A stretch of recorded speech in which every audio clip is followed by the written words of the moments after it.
prove it. Her name is Abigail Klutz. She's a personal trainer from Kansas City. She was there in the very beginning, before the company was born. So she has a lot of great information, background for us, and is here tonight. We're very blessed to have her. And so with that, I will introduce Abigail Klutz.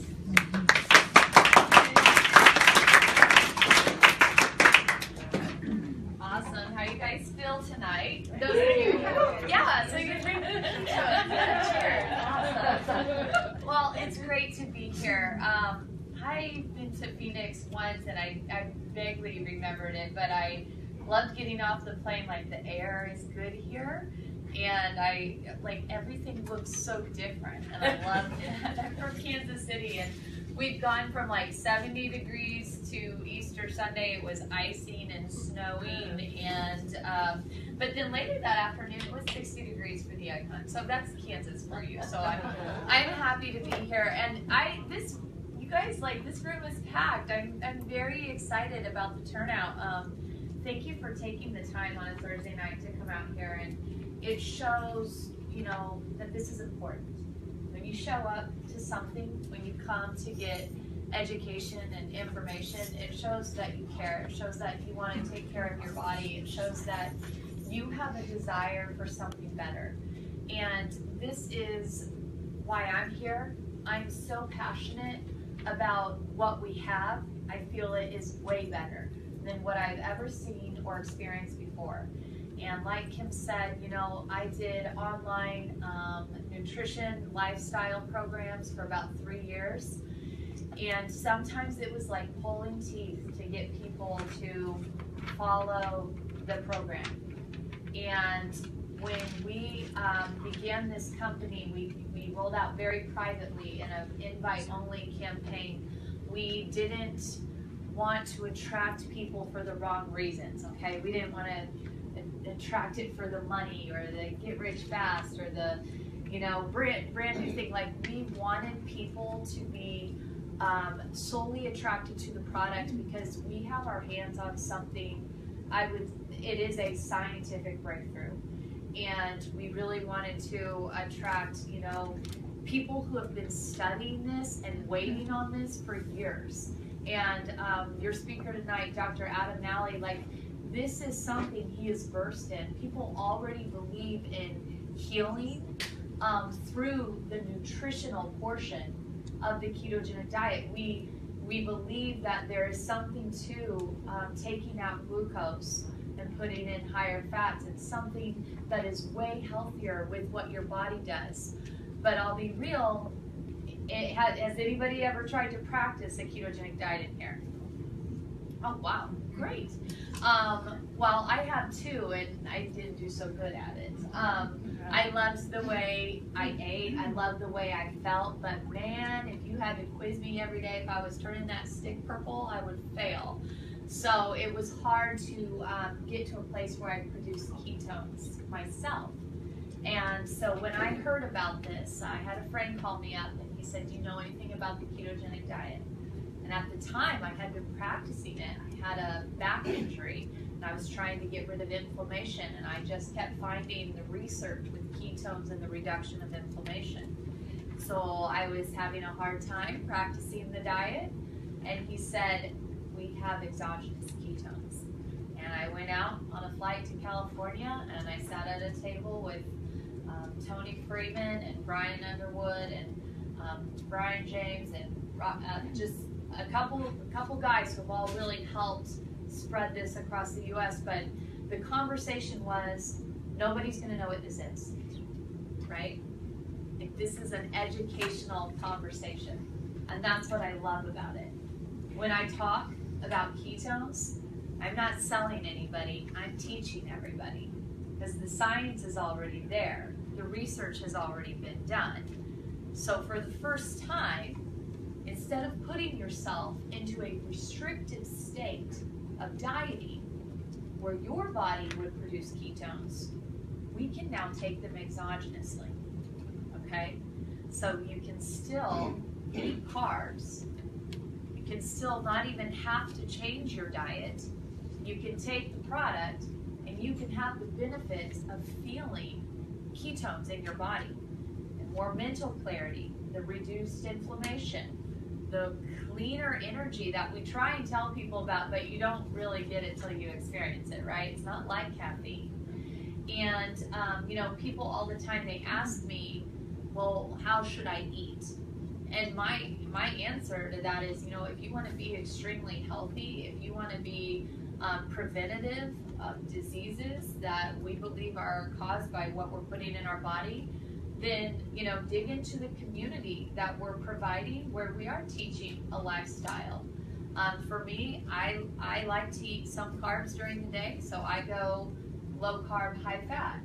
I have some friends and coaches and bodybuilders on this product that are still eating 300 carbs a day, and they love taking this product, to help with recovery and inflammation and to get more ATP energy when they're CrossFitters competing, anything like that. The thing is, what is cool about this is for everybody. Okay, this is for a 60-year-old struggling with chronic pain. This is for children who, want to be healthy, want to have more focus. I just made a post this week. I don't understand sometimes why we don't look at nutrition first for behavioral issues, and we're medicating left and right, slapping medication on. Like, let's look at the nutrition. And exogenous ketones are a great way to implement a big tool to help you in whatever nutritional paradigm you want to follow, okay? Oftentimes, if we go low carb, we really feel that deprivation of energy when we're first doing it. Most people are scared to raise their fats high enough for fuel. But if you do want to practice the ketogenic diet, this is a great resource to help you transition into it, provides you with that more energy. So, we hope that whatever you showed up here for tonight, you get more than what you came for. I'm passionate about the education. I'm so excited to get to hear Dr. Adam Nally speak. He has a clinic here, and what is your Nally Family Practice? Nally Family Practice, and he takes an integrative approach to nutritional therapy and has been practicing the keto diet and nutrition with his clients, with his patients for healing. And so we met at the Low Carb Vail Conference 2016. We have a mutual friend, Jimmy Moore, who wrote a book, Keto Clarity. How many of you know Jim? Yeah, it's a great book. If you want to look into what this is all about, it's a great resource. When I first found out about exogenous ketones, that's a book that I started with to just try and learn more. But connected us, and then we have a mutual, our business partner is Dr. Heather Cardin out of Kansas City, and she is, her and Adam have a similar practice where they really help people from nutrition and beyond. Okay, so I'm excited to hear it. And before we begin, I always like testimonies, because the thing about this company, our name is Prove It. Okay, we like to inspire through practical application. We like to motivate people by seeing somebody else achieve greatness, somebody else achieve better.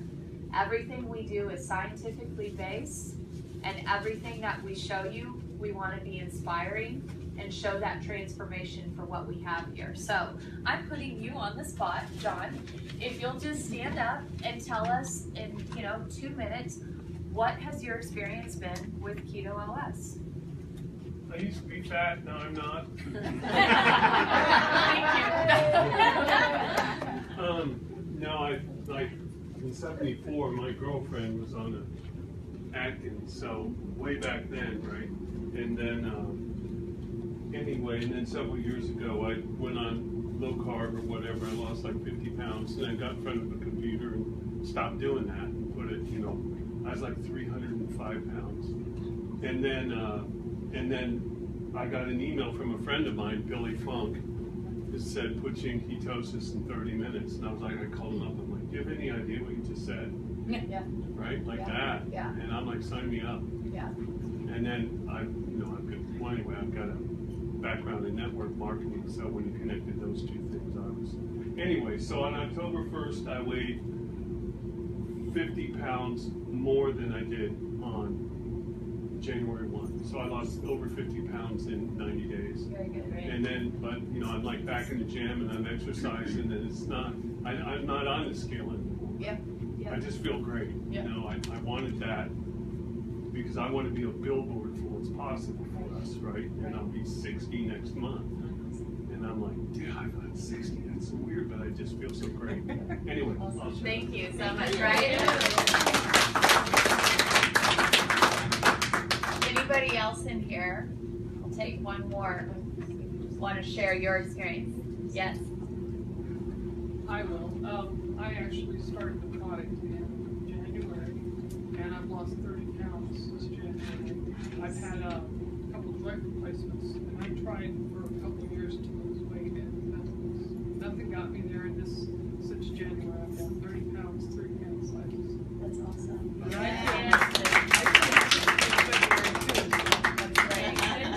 We love stories like that, guys, and you know, you'll never hear us up front say that this is a weight loss product. It's not.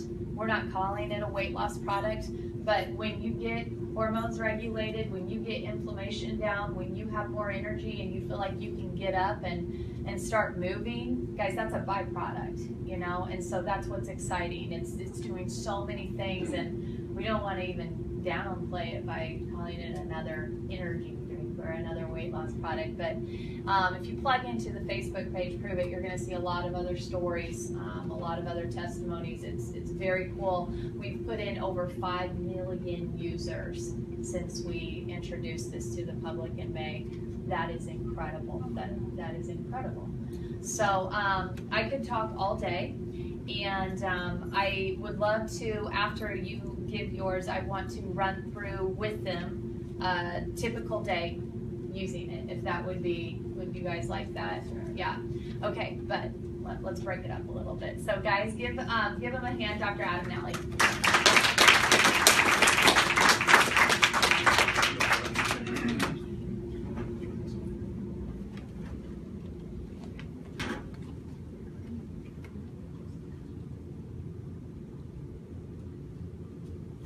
All right, can you see that?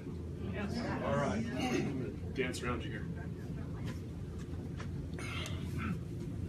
I'm going to stand on this side if it's okay. My name is Adam Nally. I'm a board-certified family physician and a bariatrician or an obesity medicine specialist. I've been in practice for the last 15 years in the northwest side of the valley in a little city called Surprise. Another surprise. I live in Waddell. I've got 3 acres out there, a little ranch. It's my wife and my 2 kids. I see about 6,500 patients. I've got 2 PAs. We are busy. I do full spectrum family practice, cradle to grave. Everything you've said and everything that's affecting you today affects me. I got into medicine because I love medicine, I love science, but I also got into medicine because my father weighed about 400 pounds and died at 58. He had a quintuple bypass, that's 5, and then 3 of those got stented, and he died at 58. And my genetics and my labs looked identical to his at the same age. I used to be 60 pounds heavier than I am today. Coming out of medical school, eating hospital food, I was 60 pounds heavier. So those of you that eat in the hospital, you understand that. But that's one of those challenges. I talk fast. If I talk too fast, slow me down. Let me know. If you miss something, please stop me. I can talk about this till you're blue in the face. I don't turn blue in the face because I use Keto OS. But that's important for you to understand. So I need to disclose a little bit to you about who I am. This is my farm where I'm at. That's my horse Bailey. I am a podcaster. I'm a physician, but on the side I podcast with Jimmy Moore. We do Keto Talk with Jimmy and the Doc. You can hear it every Thursday. Today was episode 16 just came out. I also am a Keto OS distributor, so I have to disclose that to you. And I own my own vitamin supplement. On what station do you have this? Oh, that's a podcast. It's a podcast, yes ma'am. Yeah, so iTunes. You can find it on iTunes. And then I also speak for Novo Nordisk. I'm a speaker for them as well. I'm also the president of Arizona Primary Care Physicians. My practice is a division of 35 other practices across Arizona, and so we do that, and I'm the president of that organization. So just to give you a little bit of information about who I am and what I do. Today I'm going to talk to you about biohacking, ketosis style. So we're going to talk about this, and let me first explain what biohacking is. Biohacking is the art of optimizing your body your mind and performance with a systems thinking approach through biology and technology. So I'm here to teach you Jedi skills. That's what I'm here to do. For the first 5 years of my practice, I was gaining weight. I was exercising an hour a day. I was running triathlons. I was eating less than 1,000 calories a day, and I was still gaining weight. My middle went up, and it kept going up, and I kept gaining a spare tire. And my patients had the same problem. I was in the military, and they were running me like crazy, and they would wave the gun behind me, and I'd run faster, but I'd still gain weight. And that was one of the big challenges I had. I would walk by the bakery and gain weight. Many of you may have experienced the same thing. The challenge is that what we were teaching people, what I was teaching my patients, wasn't working. And it wasn't working for myself either, and it didn't work for my father. And so my big concern was, I told my wife one day, honey, if I don't do something, at 57, you and I are going to go shopping for a casket, and I really don't want to do that. So I had to find Jedi skills. So one of the first things you need to know about biohacking is that what you measure, you manage. So whatever you're measuring, you're going to manage. If you don't measure it, you're not going to manage it. So important for you to know as you move into a field of health that a lot of physicians and a lot of people don't understand. You want to begin to understand what you're measuring. Now, there are some things that are important to measure, and there's some things that are not. And there are thousands of apps out there that'll measure just about everything for you. Some of them are important, some of them aren't. I'm going to point out a few of them. I'm not going to point out all of them, but I'm going to point out a few and tell you how I use them in my office and with my patients and myself personally. Not everything that can be counted counts, and not everything that counts can be counted. So think of that.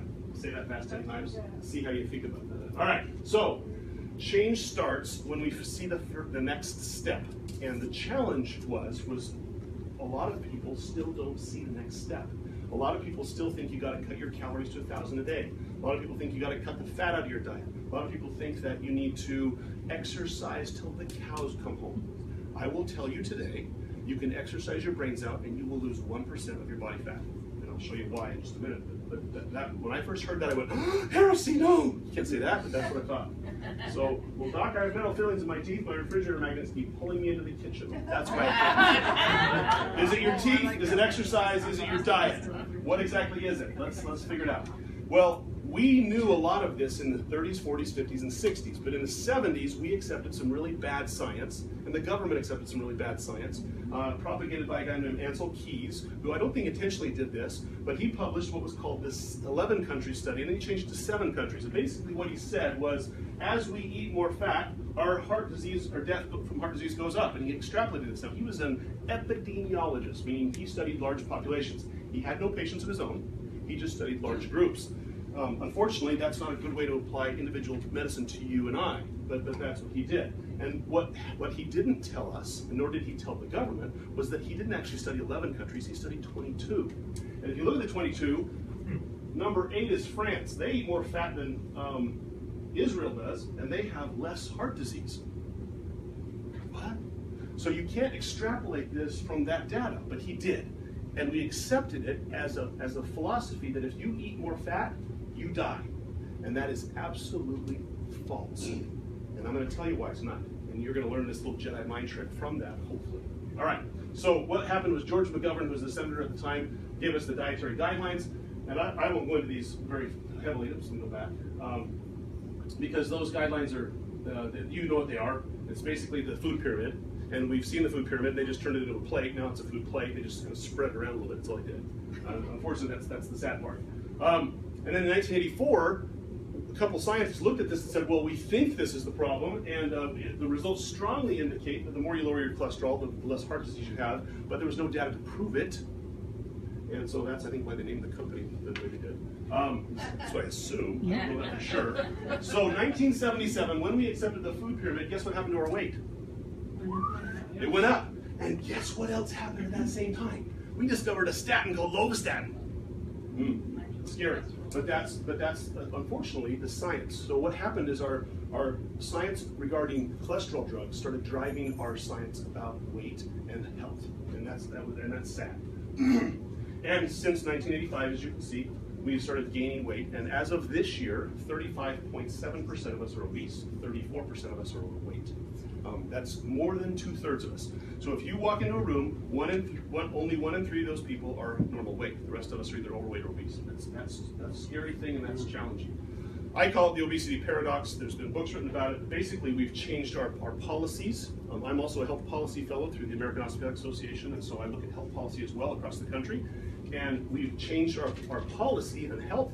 We've changed our USDA guidelines. We've changed our school lunches. We've changed our SNAP programs, and all these programs for things directed on that bad science in 1977. And that's really sad. So this is why you lose weight. We don't lose weight because of calories. It's not a thermogenic issue. It's a hormone issue, and there are 18 of them. And now, I don't know about you, but if I tell my wife, honey, just concentrate really hard and don't have a period, she doesn't do it. It doesn't happen. And so for me telling you, hey, just eat a little less food and you'll lose weight, ain't happening. Because all of these things are what drive our weight gain. All of these hormones coming from the fat cells in the pancreas and the gut tell the brain either stop eating or start eating, gain weight or lose weight. And until we understand how to modulate those hormones, we won't change our vitals, nor will we change the heart disease or the diseases of civilization, we call them. That's the big challenge. So, 3 massive studies. I'll just briefly mention these here, just make sure I'm on time here. These are the 3 largest studies, encompassing 67,000 people, all with either diabetes or heart disease, who were given a low-fat diet and told to exercise. And guess what? All 67,000 of them lost 1% of their body fat. And then last study, which was supposed to go 15 years, was stopped 9 years because too many of them died. So that's the big challenge. So your exercise and your fat restriction is actually killing you. It was killing me, and it killed my father. And so I want to tell you a little bit more about where we go from here. And I won't go into that. That's for my medical students. So 30 pounds later, here we go. You ready? All right. Ketosis hack number 1. There's an energy balance model which says if you eat more calories, you got to burn off calories. That's what we just talked about. We've been doing it for 50 years. And if you repetitively do the same thing over and over again and expect a different result, we define that in my office as insanity. We send you to the hospital for that. But we've been doing that as a country and as a world for over 50 years, and that's a worrisome thing. There's the hormone model, which basically says if we turn on and off hormones, we either gain or lose weight. And for the last 10 years of my practice, and as an obesity medicine specialist, that's what I do. I focus on hormones, and I focus on changing your hormones with your plate. And it's fascinating to me that the food you eat is more powerful than the strongest drug I prescribe. And I hope you understand that. And if you walk away from this meeting tonight, I hope that's the most powerful thing you learn. Actually, it's more important. All right, what's the cause of obesity? Well, if you walk through my door, 85% of the people who walk through my door with obesity or the other diseases of civilization, now we've called obesity a disease, and I agree that to a point it is, but obesity is a symptom of underlying disease, and that underlying disease is insulin resistance. Your body is overproducing insulin in response to the food you eat. In my body, if you give me a piece of bread, I should produce a slice worth of insulin. Insulin is the key that opens the door in the cell, lets the sugar get in to be used as fuel. If you give me that piece of bread, I will produce 10 times the insulin in response to that bread. It's as if I ate the whole loaf. Now, insulin stays on for the next 12 hours, and insulin is the most powerful hormone in the body that says, store fat, and it does so for the next 12 hours. So if I eat a piece of bread, I'm storing fat for 12 hours, and I'm storing it as if I ate the whole loaf. And if I eat a piece of bread in the morning and a bowl of cereal for dinner at night, guess what? I'm storing 24 hours a day, 7 days a week. And if I walk by the bakery and I smell that donut, guess what? I gain a little bit more. And that's the challenge that happens, is that insulin drives that process, and that's a problem. Now, 10 to 15% may be due to sedentary lifestyle, and another 5 to 10% that walk through my office are related to other metabolic disorders or deficiencies, and we look for thyroid issues and cortisol issues and adrenal issues. And we want to look for those because those are important, and oftentimes they come together. But the main issue is that this is a problem of insulin resistance. And in my office, as you're going to see in a minute, all of the diseases of civilization are driven by this problem. So what are we going to do about it? Now, I don't want to bore you, but this is the Krebs cycle, and I spent 6 months of my life in medical school memorizing this. But what I want you to understand is really 3 things. There are 3 macronutrients: protein, carbohydrates or sugar, and fat. And all of them produce this little molecule called ATP, adenosine triphosphate. That's what allows me to bend my arm. It's what makes my heart beat. It's the little molecule that lets my muscle cell go squeeze, and that's what does it. And if I don't have ATP, then we call that rigor mortis. And some of you know what that is. So you have to have ATP or you die. So in order to make that, I can use any of those 3 fuels, any of them. Now the body loves sugar or carbohydrate because it will start absorbing it within 10 seconds of it being under your tongue, and the rest of it's absorbed in your stomach. So as soon as I put a donut in my mouth, I'm starting to absorb that sugar, and it will convert to ATP. However, that carbohydrate is easy to use, and the body knows that, so it craves it.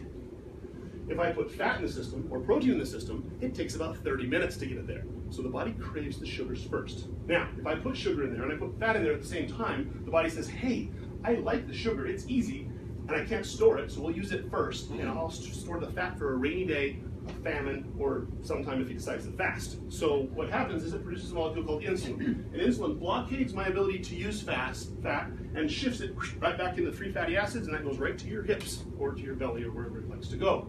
And it does so for the next 12 hours. So if you eat that piece of bread and you produce 10 times the insulin, guess what happens? You're storing fat 10 times for the next 12 hours. That's the challenge. Is that even if you're in ketosis? No, ma'am. And that's the difference. We're going to talk about that. Okay. If I shut off this insulin drive, and you're not using carbohydrate, and you're using only minimal protein, because protein turns on insulin too, not to the degree carbs do, but to some degree, then you're burning fat. And when I convert free fatty acids, the first time, the cool thing about fat is you can use it. You can double dip with fat. You burn the triglyceride first, you get ATP, and then it comes back around as ketones. And you get to use ketones the second time around. And we're going to see what happens with ketones. So that's Physiology 101. You've had more than most doctors get in a year. So that's the fun part about that. All right. Now, how do I know this is the case? Because there is a rate-limiting step. In your belly, as you absorb your food, this is fat, this little yellow tail with the blue head there is called a triglyceride. It's a blue head with three tails. Three tails are tri, that means triglyceride. Those triglycerides, as they pass through the bowel wall, go into the bloodstream, and they put their little heads out, the tail's inside, and they create these molecules called chylomicrons in the big size, and when they get smaller, we call them cholesterol. Triglyceride is just a passenger inside the cholesterol bus. That's all it is. But we think it's different stuff, and it's not. It's just one thing. And as it passes down the blood cell and gets bigger or smaller, if it stops here by this little protein called lipoprotein lipase, lipoprotein lipase is only turned on by insulin. If insulin's on, it's pulling the triglycerides right into the fat cells. If lipoprotein lipase is not on, you're not storing fat. No way, no how. If you have ever met a type 1 diabetic who makes zero insulin and they don't get any insulin, do they get fat? They get skinny as a rail. And not until we give them insulin and tell them to eat a standard American diet do they gain weight. But they gain weight because of that insulin drive. And that's what I see every day in the clinics.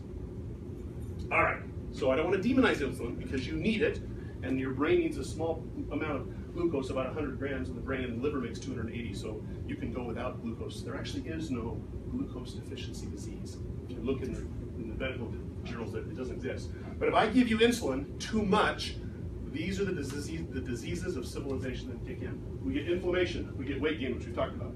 Your blood pressure goes up because insulin stimulates you to retain sodium. That's why they tell you when you eat a low-fat diet and all the carbs, cut out the salt. Because you swell and your blood pressure goes up. When you stop eating fat or carbs and you eat fat, blood pressure drops and you need the salt. Opposite. Uric acid goes up, causes kidney stones and gout. Cholesterol goes up, triglyceride goes up, free radicals. These are the things that actually convert to cancer. These are the cancer-causing molecules. In men, estrogen goes up, they turn into women, and women turn into men, the estrogen goes down, their testosterone goes up. Same thing happens there. It drives that process tremendously. And these are the diseases of civilization. I see these every day. This is 90% of what I deal with in my office every single day for 15 years.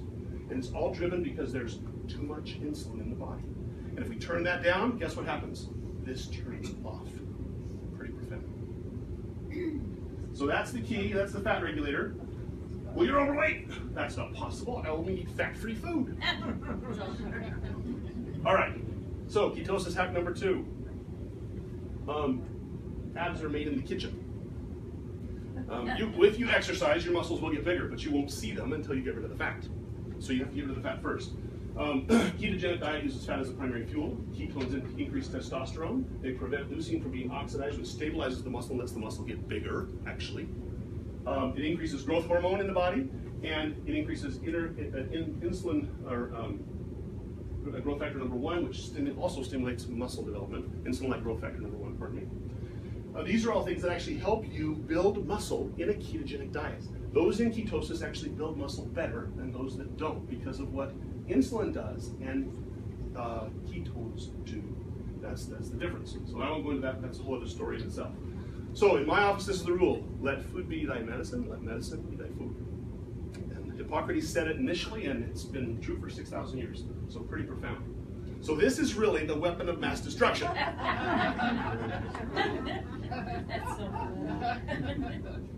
All right, hack number 3. And I've got like 5 minutes to go. You All got right. 10. I You're got 10. nailing it. Go. Okay, Just we're at 10 go. now. All right, go ahead, Bill. All right, hack number 3. Sugar is a drug. Now, when I walk by that bakery and I eat that donut, I go, oh, that tastes so good. Now, why does that happen? Because sugar is made of 2 molecules. Glucose, which is metabolized in the bloodstream and the cells of the muscle mainly, 80%. 20% is in the liver. But fructose, which is the other part of the sugar molecule, is metabolized 100% in the liver. And this is inside the liver cell. And inside that liver cell, when I metabolize fructose, the byproduct of fructose metabolism is identical to alcohol. And it produces this glyceraldehyde right here, glyceraldehyde. And glyceraldehyde goes to the brain and stimulates the same receptor the morphine does and says, oh, that was good. And 2 hours later, you go, I want some more. Give me more. And if I cheat, I will crave donuts for 3 days straight because of this particular hedonic or addicting effect of sugar. And when that hormone comes off my brain, or the receptor off my brain, I go through withdrawals. I get headache, anxiousness, insomnia, dizzy, fatigue, and moodiness. My wife says, you get hangry. Do you ever get that way? I do. And that's what happens when you go off carbs. So when you initially start a ketogenic diet, you may get a bit hangry. Don't be surprised. It goes away in 3 days. You just have to deal with it. All right. Hack number 4. All right. In my office, and I have done this for 10 years, I eat no more than 20 grams of carbs per day. Anywhere between 50 to 80% of my food is fat, and the rest is protein. I am so sensitive to carbohydrate that carbohydrate converts a huge insulin response, as does too much protein. And if you're curious about protein, you can actually go to my website, docmuscles.com, and look up the protein calculator, and it'll tell you how to calculate that there.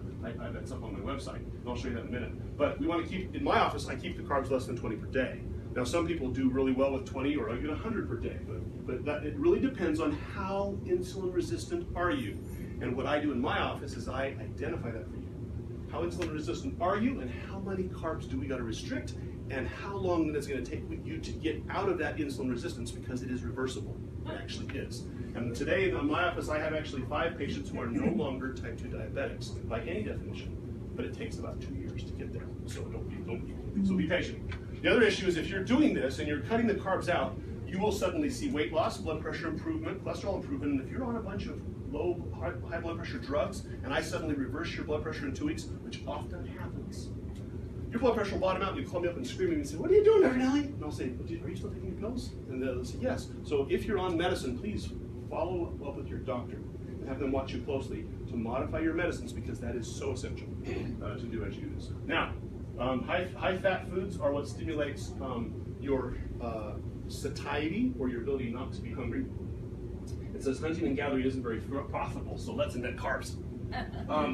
So this is how we do it in my office. I actually wrote my own diet about 10 years ago, and that's the diet I use. It's essentially a modified Atkins diet. That's what I do in my office. These are great ketogenic stabilizing foods, and this is actually what I ate the other day. And about 2 months ago, I've been from the periphery watching Keto OS for the last couple of years, going, is it really what it says it is? And guess what? I am impressed. That's why I'm here tonight. I started using it myself 2 years ago. A ketogenic diet, well, if I take you from low fat to low carb ketogenic, I've taken you off of unleaded and I've put you on diesel fuel. If I give you Keto S, I'm giving you rocket fuel. And that's how I talk to my patients about it. I'm giving you a burst of ketones in a way that your body has trouble converting sometimes to help you stay and maintain ketosis more effectively. Now, does it actually put you in ketosis? No. Not if you're taking too many carbs. But does it help you get there? Of course it does. And so it's actually very effective. So it's important you understand that. These are all other great foods that help you stay in and maintain ketosis and suppress the appetite. All right. Anything that raises your insulin kills ketosis. This is the culprit. These are all the fattening things that exist in the world. So I won't go into those real heavily. I actually have a complete lecture on that, but those are the fattening things in the world, and we avoid those like the plague. Artificial sweeteners, they actually come. Many of them, yes. Many of all of these artificial sweeteners right here will actually stimulate insulin without raising blood sugar. And if you go to my website at docmuscles.com and you look up the Skinny on sweeteners, there's a 4-page article you can print off and use that as you shop at the grocery store, and that'll give you an idea as to which sweeteners are okay and which ones aren't, because a lot of them are making us fat and we don't know it. So we want to be careful with that. What was the website again? Docmuscles.com. I'll show it there. I'll pop it up with you. All right. All right. So insulin resistance starts 20 years before you ever become a diabetic. I'm on this road already, and it's a slippery slope. And what happens is your blood sugar goes up to 101 or 102, and it stays there for a while, and your doctor goes, your blood sugar's up a little bit, just be careful with your sugars. But then you progress down the road a little further, and then blood sugar is 120, and then pretty soon it's 126, and then pretty soon you're a type 2 diabetic. And then what happens is your pancreas is on overdrive all the time because you eat the SAD diet, or the standard American diet. And you end up burning out that pancreas, and then you become a type 1 diabetic, just like my father did. And then you end up having to go on to 150 units of insulin every day, and you gain 400 pounds from it. And that's the big challenge that happens. Now, the hormones that, let me back up, our fat cells, when I was in medical school, we were told our fat cells were for warmth and cushion, and it was the U-Haul center for fat, essentially, is what we were told our fat cells were. We've now discovered that our fat cells are the largest endocrine glands in our body.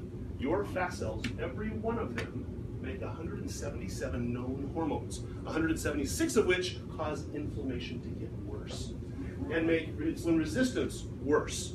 So the larger you get, the more insulin resistant you become. And guess what? We were told today on the news, eat more carbs, eat less fat. Did you hear that today? I did. All right, so that's the challenge. So we want to back that down. Hack number 5, insulin resistance is reversible, but you've got to back those carbs off and lower that insulin for at least 18 to 24 months. Hack number 6, this is cool. This is amazing. And this is data that just came out, and I borrowed it from Dr. Poff.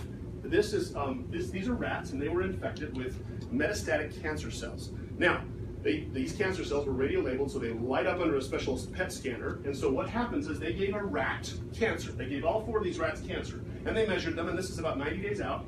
And this rat had nothing. He just got cancer cells, and the poor guy died. This rat had a ketogenic diet. This rat had a ketogenic diet with exogenous ketones. And this rat had a ketogenic diet, exogenous ketones, and hyperbaric oxygen. And what? And hyperbaric oxygen. I think this will soon be the way we treat cancer. This is profound. It slows cancer. I've now had 3 patients in my office who've had cancer halt or reverse on a ketogenic diet. Pretty profound. Life-changing for both me and the patient. But really cool. So hack number 6 is it slows inflammation and it halts cancer growth. Really So those cool. guys do die. Not in 90 days, and I don't know. I have to look at the data further out. I don't know if the cancer came back. If they stopped it, I have to look at the data further. But the preliminary data I saw here is really cool. So, and that study is right here. You can read that study. All right, number 7, heart failure. Heart failure means the heart's not squeezing right. It's not squeezing. But a fascinating study in the American Journal of Heart Physiology in 2010 showed that if I give your heart jet fuel, if I give you ketones, your heart failure gets better, it improves. And I've seen this time and time again in patients who had a heart attack, come into my office, we put them on a ketogenic diet, they're in heart failure, their ejection fraction is only 25%, and a year later their ejection fraction is 40%. It goes up significantly. And that happens time and time again. Profound, and it actually does help it. So pretty effective. Next, multiple studies reveal that patients with insulin resistance have twice the risk for contracting Alzheimer's disease. If you have Alzheimer's disease, we think Alzheimer's disease is type 3 diabetes, and it's being driven by the inflammatory response of insulin in the brain. Last, this is as close to the fountain of youth as I've been able to get. If I give you ketones or I shift your body to diesel fuel from glucose, essentially, to ketones, it slows the aging process. And if you've ever watched Abigail on Facebook, you can see she's like the Energizer Bunny because she's on ketones, so it's really cool, and that's probably why I talk so fast. Because I'm on ketones too, and I've been doing this for 10 years. I feel tremendously better. I feel 100 times better the way I feel when I eat this way. So pretty profound. Last couple here, I've got time to finish up. Okay, last, hack number 10. This is really cool in my office because I practice out in Sun City West where about 65% of the population is over 65, and we see lots of heart disease. Now, what we do in my office is we measure carotid and intimal studies. We measure the carotid artery in your neck, and we look to see what's the thickness of the wall and how big is the blockage in your neck. And what they did was, a few years back, they looked at a study and they showed that if you, and it's maybe hard for you in the back to see, I apologize, but this is the carotid wall here, and then this is a blockage initially. This is a low-fat diet. This is a Mediterranean diet. This is a low-carb diet. All of them had blockage. 2 years later, there's still a blockage in the low-fat diet. Carotid wall didn't change much. In a Mediterranean diet, slight improvement in the wall and slight improvement in the blockage. Low-carb diet, reversal of the wall, no blockage. 2 years later. Thank you. Pretty profound. A ketogenic diet slows atherosclerosis. Atherosclerosis, blockage in the arteries, is driven by insulin. Insulin does that. We've known that since the 60s, we've just kind of ignored it. And unfortunately, that's been the challenge. Now, I'm going to give you 3 patients here, and then we'll probably finish up, if it's okay with everybody. This is, I started out years back, and I was a little hesitant to do really low carb because I was afraid of what would happen. So I was cutting people down to 30 grams per meal. But you can see that even in a 71-year-old diabetic patient who's on a bunch of medication, he had dramatic improvement. So over a period of about 6 months, he lost about 40 pounds. But more profound than that was that he was about this close away from dialysis. If your protein loss in your kidneys is greater than 2,500, you go on dialysis. He was 300 points away. Now, normally that should be less than 20. His was 2,200. Put him on a ketogenic diet, even mild carb restriction, and you can see that within 6 months it dramatically improved. So dramatic that when he went to his nephrologist, the nephrologist said, "What are you doing?" He said, "Well, doc, I'm doing this ketogenic diet, and you're probably not going to like it." And he reached in his pocket and he pulled out some string cheese and goes, "I'm on the same diet." Now, he went away on a trip. He actually went and served a mission for his church, and then came back, and he ate a bunch of bread while he was gone, and he fell off the wagon, and he gained the weight back. But you can see that even when he started back up on the diet and kicked himself back up, and he cheated over the holidays. He told me that he went through the holidays and Christmas and he cheated like crazy because all the grandkids gave him cookies. So you can see that his blood sugars went up dramatically for that. That's an A1C. This isn't a number we measure, but his protein levels still got better. His kidneys healed even more. And I see that time after time after time in my office. It's inflammation. It's the hormones. That's what it is. I won't go into the parameters on cholesterol because we already know it affects that, but it dramatically affects it. This is another 60-year-old. Now, she didn't lose a tremendous amount of weight, but she was metabolically sick. And you can see that her triglycerides, those little passengers inside the cholesterol molecule, got dramatically worse, even with mild ketogenic restriction or carbohydrate restriction. So pretty profound. And lastly, this is one lady who's a poster child of mine. She was a diabetic. She came into my office at 248. She actually had already lost 20 pounds before she saw me. She was watching my blogs, and she started following it. And then over a period of 2 years, she's half the woman she used to be. You can see that her A1C is now normal, and she's reversed her diabetes. Quite profound. The big issue is we want your small dense LDL particle to drop under 400, 500, and when it does, you begin reversing atherosclerosis, and she's there. So that's the important point with a ketogenic diet. So that is the end. And if you want to get a hold of me or contact me, that's how you can see me. I'm all over Twitter and Facebook. I am Doc Muscles, and it's a pleasure to be here, and hopefully you guys have a great evening and enjoy your keto OS. I'm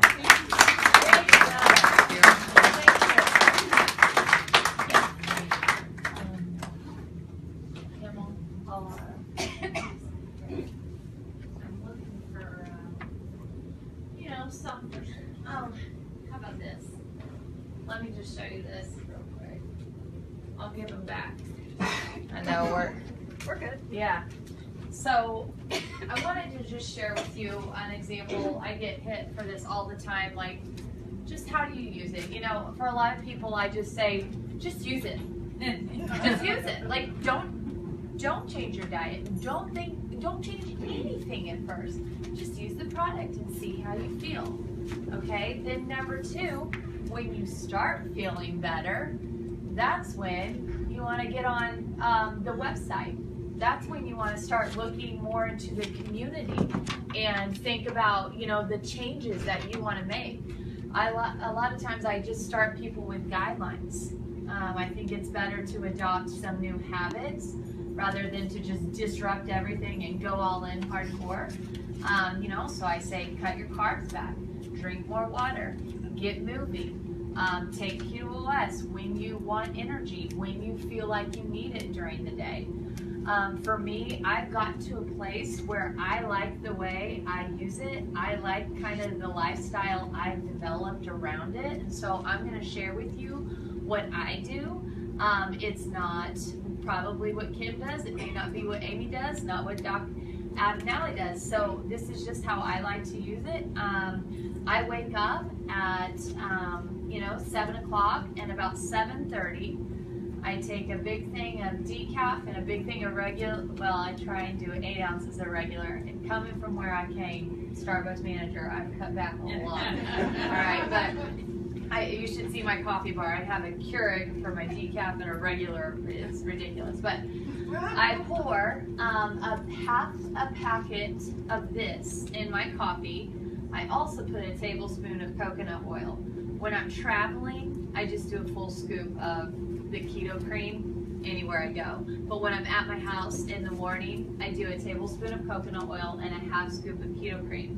What is that? Keto cream. And what this is it's MCT oil and coconut oil powderized in with the sweet cream, and it's sweetened with stevia. Okay, and I actually add in a little vanilla stevia. And I do about a half scoop of protein powder. I toyed with that. Lots of people don't feel like they need protein in the morning. They do great off fats. I find more men can just do fats, but I just felt a little bit better with a little protein. So, and then I will sip on that till about 10:30.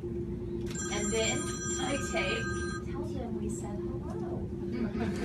And then I will take at 10:30 my first serving of Keto OS. And I do the non-caffeine because I've been drinking coffee, so I go to a non-caffeine at 10:30. So I call this the intra-fatty fast, all right? I'm in a fasted state, running off fats until about 12 or 12:30. I have tried for years to fast, intermittent fasting. I've read about it. I always wanted to do it. I couldn't. I would go hypo. I just felt a mess. I couldn't think straight. All I could think about was food. People told me I would get in the zone. Never got in the zone. I couldn't get work done because my tummy was growling. So this has worked for me. I feel amazing. I feel like my digestive system has healed. There's a lot of things I can eat now that I was not able to eat before. But then at about 12:30, I do some eggs and bacon. And I use a little bit of raw cheese. Or I'll do protein pancakes, and they don't have carbs in them. They're egg whites. I use 2 yolks. Use some coconut flour in it. You could use almond flour. Do a little bit of pumpkin and cinnamon in it. Blend it all up and lay out some coconut oil on the griddle and make that. So if you want to sweeten it up, sometimes I'll take whole Greek yogurt, put a little bit of flavored protein powder in it, and smear it in between the pancakes. So most people I find in the keto community don't need sweets at all. And anything they taste that's a little bit of sweet is like, whew. So I'm still working on getting there. But at about 3 o'clock, I have some macadamia nuts, or I'll have, it's called an Adapt bar. And Kim or Adam, I think Adam, you use those too, don't you? The Adapt bars. They're like a little candy bar with 2 grams of sugar. Like it's coconut oils. Right? Yeah, it's coconut oils. It's a stevia basically. So it's not spiking sugar. It doesn't. Yeah, it's amazing. And so I kind of have that snack if I feel like I need it. I'll have some like a turkey burger or something, but I take a second scoop of Keto OS in the afternoon before I do weight training. And I only train I do 45 minutes of weights, maybe twice a week. I may do 6 minutes of 15-second pedaling my legs hard on a bike. Like I used to do cardio all the time. Now I'll go for a walk if I want to get moving or kind of get my heart rate up, and I really don't anymore. And I work out way less than I've ever worked out before, and probably, I used to yo-yo my weight. I had a skinny drawer, a fat drawer, a medium drawer. When I competed, it was like all year round. It was just extreme, and it was metabolic damage for me. So I'd look at a carb and I would gain 10 pounds after I competed, and I had to get to a place where I leveled everything back out. So I love this lifestyle. At night, I'll do protein, and I'll take a bunch of veggies, put them out on a tray, and do some butter and real butter, olive oil on it. And if I trained hard that day, I implement a little bit of jasmine rice. So, but I'm always starting my day with a fat fast, using these two to get me through. And then if I need more energy, I'll use a little bit of the caffeine Keto OS in the afternoon. And then, you know, if I earn it, if I use my muscles, that's when I qualify. I'll do some carbohydrates after that. And that's just me. That's how I use it. So there's a lot of people on the ketogenic diet that never touch carbs. I need help getting there, honestly. So maybe you'll work with me. Okay, awesome. All right, so just wanted to give you an example meal day. And now I want to bring Kim back up here. Oh, Kim, before, I also want to get one more testimony in here. But she's holding the stick right now. Amy, well, yeah, will you just share your experience with Keto OS? Sure. Yeah, I started to use the product back in November, and I was just plagued with a lot of mysterious symptoms, and I was on the sofa a lot, napping all day, super weak. At the time, I had gained weight. I was really kind of bloated all the time, puffy, and so I started to use the product thanks to Joanne over here. She told me about the energy. I had no idea it was going to change so much more, and so I've ended up dropping 24 pounds, over 22 inches, 6 of which came off my belly area. I no longer have migraines. I have found my energy is back and it's solid all through the day. I'm wearing this belt, which at my heaviest, I couldn't even put it on. And it's actually designed to be worn as a swag. So I'm happy to say it's back as a swag, and I feel fantastic. That's awesome. Thank you. So guys, I want to introduce Kim to you. You know, Adam and me and Amy, we're just all passionate about this. And Kim recently wrote a book, and she's going to tell you about the book. But let's give her a hand real quick, because this is, you know, we're out here and we're pushing, right? We're trying to educate the public. We're trying to break through the ideas of thinking we're just going to have cereal and an apple, or we're going to have a smoothie with lots of fruit in the morning. We're trying to disrupt the things we're doing and that we've always done that's never been backed by science. And people like Kim, they're leaders in this health industry, and they're trying to get out resources that help people because their lives have been personally affected. And so, you know, thank you for putting this, you and Amy, guys, thank you for putting this on tonight. Dr. Adam, thank you for speaking. I'm going to let her close this out. She has a pretty powerful story, and I think it would be perfect to end with. Thank you. So, Thank yeah. you, Amy.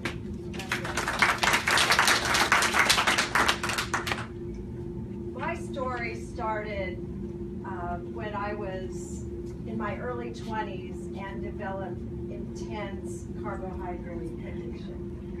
And, you know, 3 apple fritters were never enough.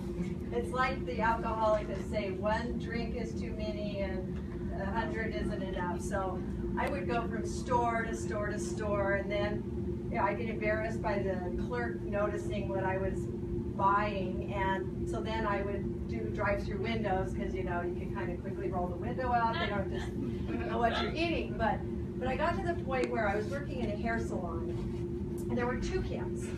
And the phone rang, and I ran and answered the phone, and I said, which Kim would you like an appointment with? And they said, the heavy set one. And I said, okay, this is it. I am never going to be called the heavy set one again. And I wasn't.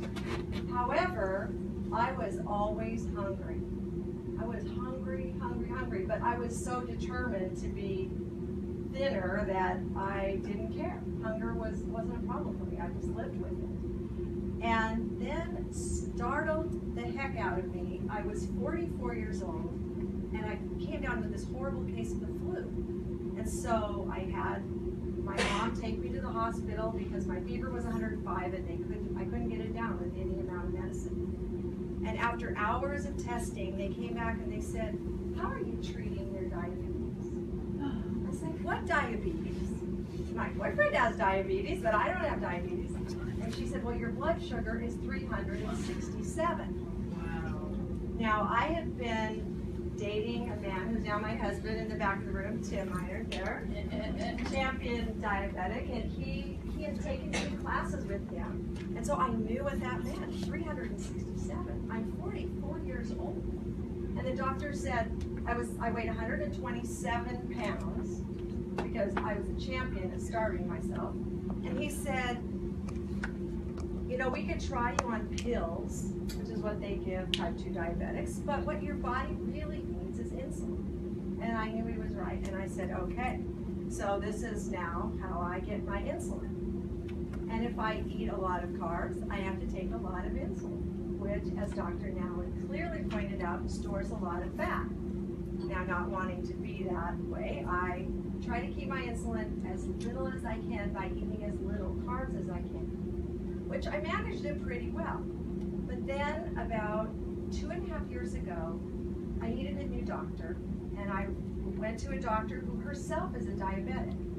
And she said, "Eating fat keeps you full, and eating carbs makes you hungry." I'm thinking, I'm really tired of being hungry. And so that is when I discovered a low carbohydrate diet. And it was amazing. Now it's still not easy, and I'm not perfect in managing my blood sugar. What I learned just recently when I met Dr. Nally at the low carb conference in Vail, Colorado, was that protein also causes an insulin response. So I was eating protein thinking, "Well, why is my blood sugar going up?"